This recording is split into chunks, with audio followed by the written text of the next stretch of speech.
real magic happens as we prepare our operas. We're excited to be announcing our 2011-2012 season to you today. We're going to share with you some information about the 3 productions we'll be doing. We'll give you the chance to ask a few questions. We have a few treats for you. We'll give a little taste of what's to come.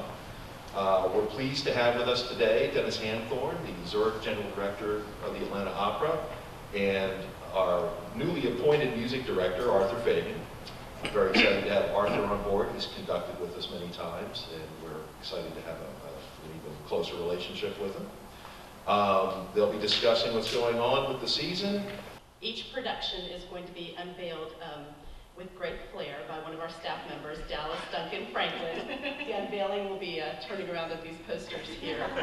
Dallas designed the artwork that we will be using to market each of the productions for next season. Then Dennis and Arthur will speak briefly about each production, and they'll talk about the concept of the production and some of the stage directors, conductors, and singers that will be involved in the productions.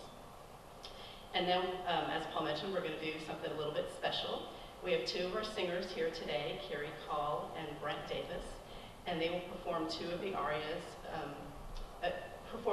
from 2 of the productions that we will have on our season. And they will be accompanied by Arthur Fagan, which is a special treat for all of us.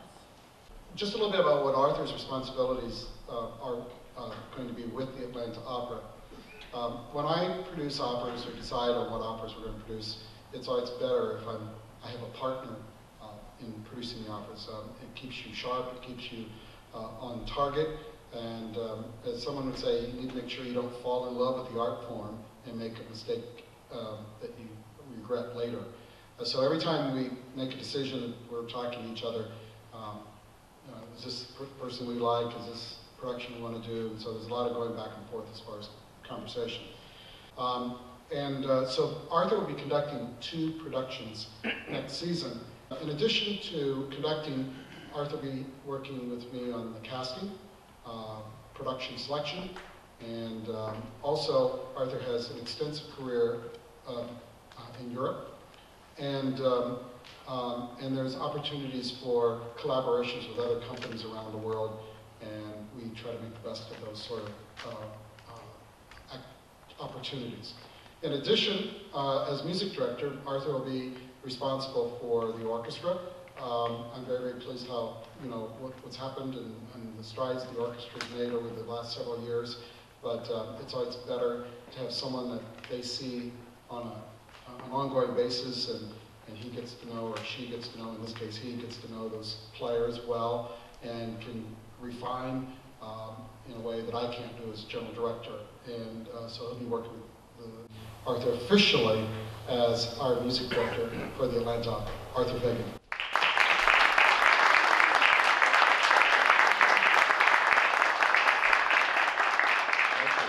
It's indeed a great pleasure to be here, and this is the first time I've accepted a music directorship, which is really familiar territory.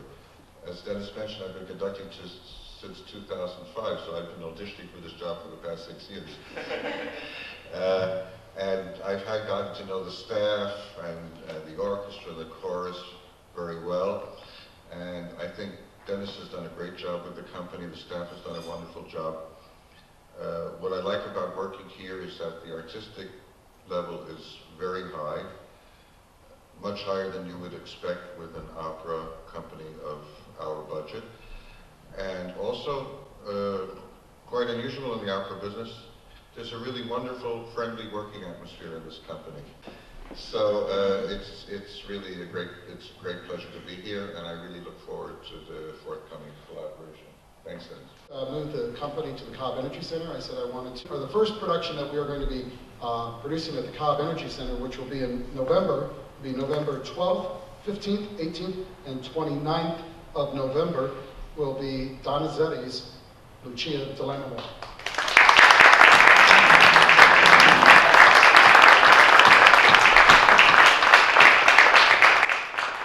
And for many of you, you know the story of Lucia di Lammermoor. It takes place in Scotland. It actually is representative of a real event that took place around 1669. with the Austins and the Ravenwoods rather. But this production that we're going to be staging will be set in the 1930s, and it'll be set in America, and it'll be a little bit of the mafia version of Lucia, but it also will have the famous Mad scene, which we're very excited about, and we have a wonderful cast. We have Georgia Yarma, who's going to be singing Lucia. Georgia Yarma has performed with the Atlanta Symphony, and the Atlanta Symphony just recently recorded La Boheme, and she sang the role of Musetta. We have Jonathan Boyd, who's going to be singing the role of Edgardo, and he's a wonderful American singer that has performed all over the world.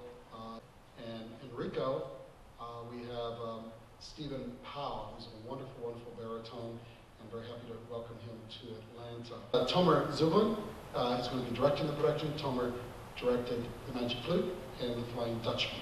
So I think we'd like to have a bit of the music from Lucia. And Arthur, I think you're going to be introducing the number, and I think it's Brent Davis that's going to be singing for us. And a little bit later, you'll be hearing Carrie Call singing in the third production we'll be producing. So Arthur, tell us about the music we're going to hear.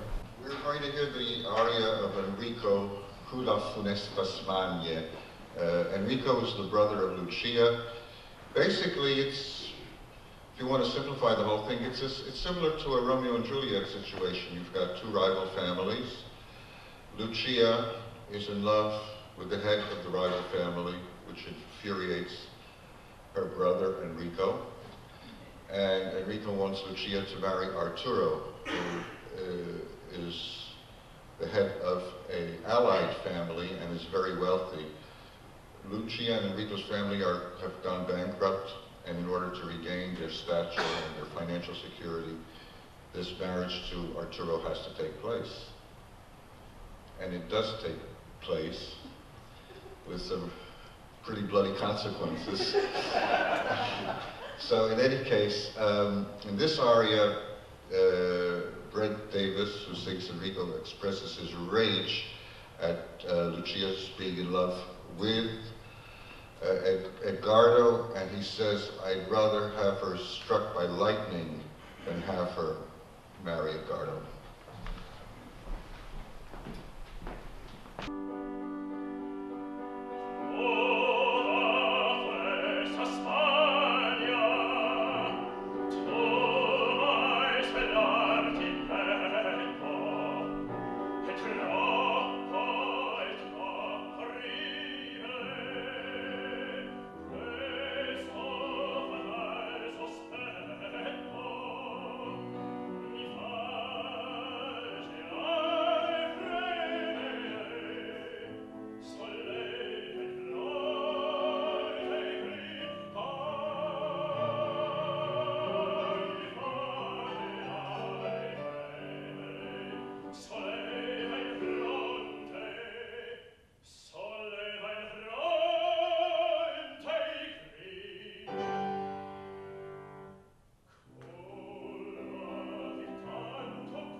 second production, which, as I look over the audience, I think you're going to be very excited about this.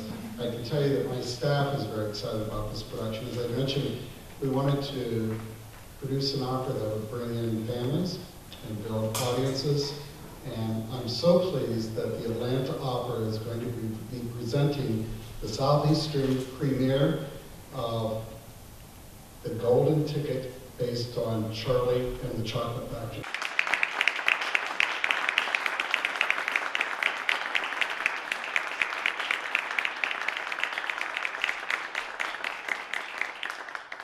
This is a work that's composed by Peter Ash and the libretto Donald Sturck, and based on the Roald Dahl Charlie and the Chocolate Factory. And the title of the piece is The Golden Ticket, or royalty rights, or rights with the estate, that we have to call it The Golden Ticket, but it's based on, it's the complete story of Charlie and the Chocolate Factory, the movie that you see on television. It is so exciting. It has video, it has magic, it has the Chocolate River, it has Veruca, and it has all the characters that you have watched on the movie or read in the book. And this is one work that, as I talk to the children in our neighborhood or parents that's never been to the opera, and they hear about this work, they say, this is a piece that I really want to come and see. And we hope that they will come and enjoy it as much as I've enjoyed working on it thus far. I first learned about The Golden Ticket about 8-9 years ago, and I traveled to London to meet Leslie Dahl, who is the widow of Roald Dahl. And when Opera Theatre St. Louis decided to produce the work this last summer, I traveled to St. Louis to see the production. The entire production is so magical. I was concerned that the fantasy that you see in the movie could actually be translated to the stage, and indeed it did. The audience responded very positively. It then was presented at the Wexford Music Festival in Ireland this last fall, and had the same type of critical success. We have Daniel Okulich, who sang Willy Wonka in the production, and James Robinson, who's the artistic director for Opera Theatre St. Louis, who's going to be directing the production. I'm very excited about announcing that Peter Ash, the composer for the work, is going to be conducting our orchestra. And so this is a very exciting opportunity for him, an exciting opportunity for us, and one that I hope will be a work that maybe in the future we can maybe bring back again, because it's just a delightful children's and family opera. Now, I do not have any music selections today, but I do have a video.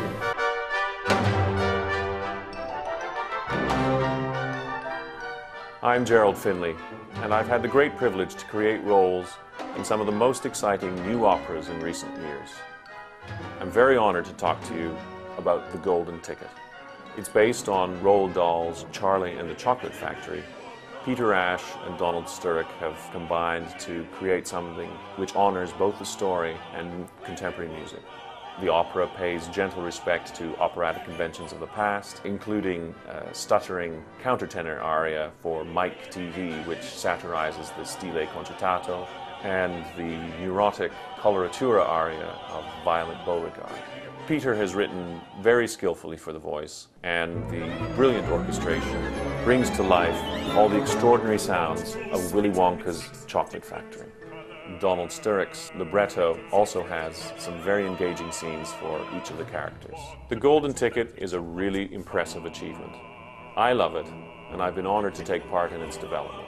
It is a perfect family opera, and I really look forward to ALT bringing it to life on stage. For companies wishing to introduce audiences to opera in a more contemporary way than, say, English versions of Hansel and Gretel and The Magic Flute, The Golden Ticket is the ideal piece.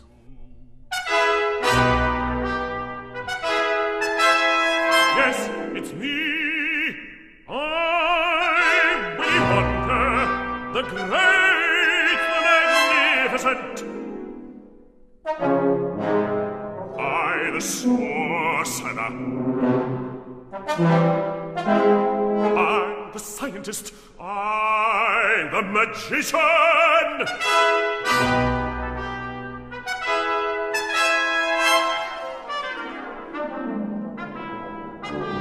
I, the weaver of chocolate spells.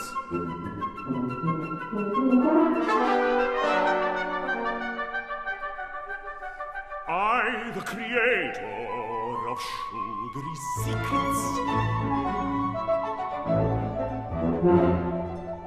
I, the mysterious.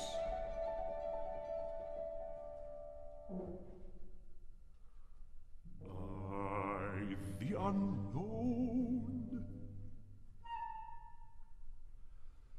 I, Willy Wonka, greet you.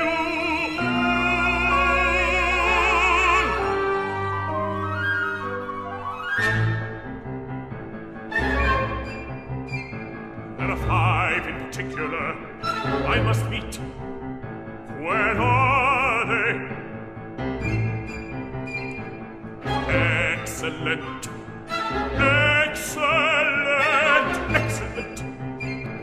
Now before I show you my empire, which I may remind you no one has seen for years, I'd like to tell you all something. My factory's top secret. Yes, so absolutely no cameras.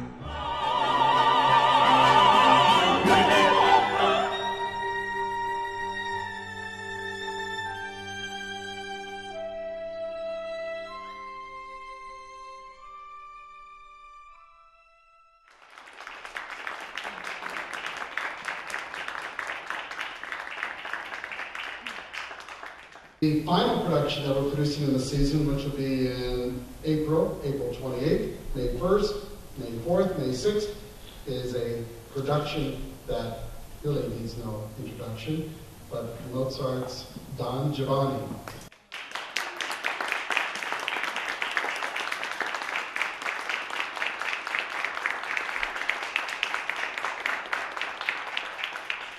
Don Giovanni is one of the most popular operas in the repertoire, and along with La Boheme and Carmen and Aida, this is very exciting that we can produce Wolfgang Amadeus Mozart's Don Giovanni. It's a production from the Lyric Opera of Kansas City, and it was last produced in Fort Worth.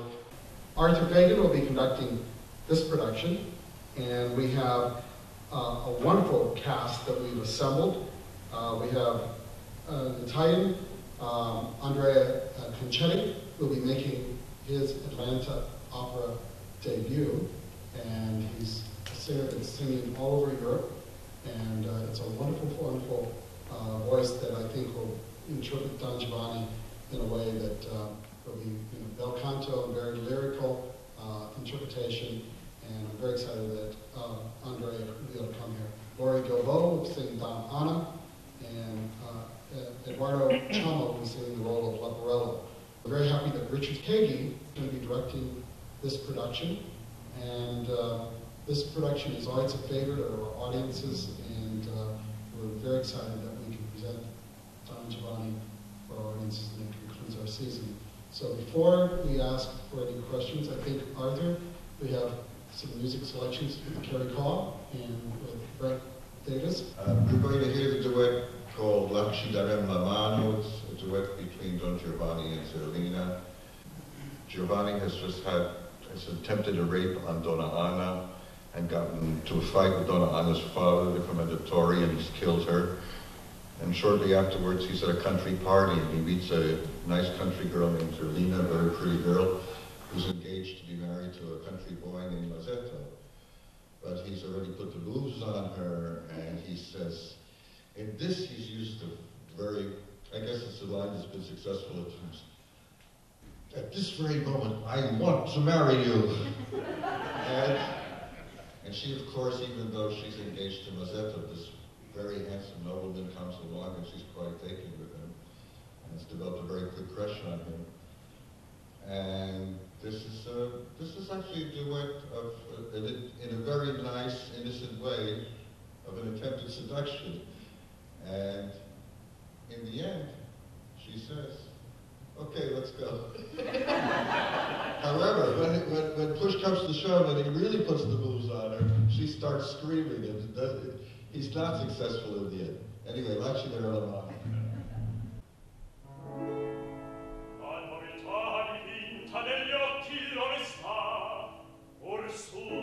Non perdiam tempo, in questo istante io ti voglio sposare.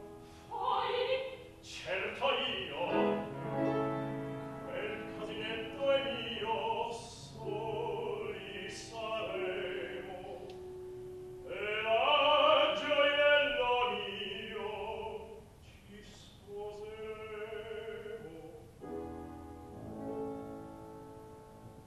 La girare la rolla, dirai sì,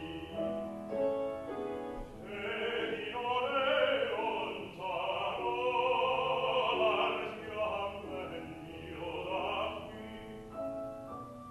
Vorrei e non vorrei, mi trema in poco il cor.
Carrie, thank you, Brent, thank you, Arthur, and you have to come and see the opera, see what happens at the end. So he gets the girl, or other things happen to him, so I think we know what happens. But, thank you again for coming, and Paul, you want to come up with us, Arthur, you want to come? Before we begin, I just wanted to say thank you for coming, and I want to thank the staff for Christina and Laura and the entire staff worked to pull this together, and I just want to thank them for a job well done.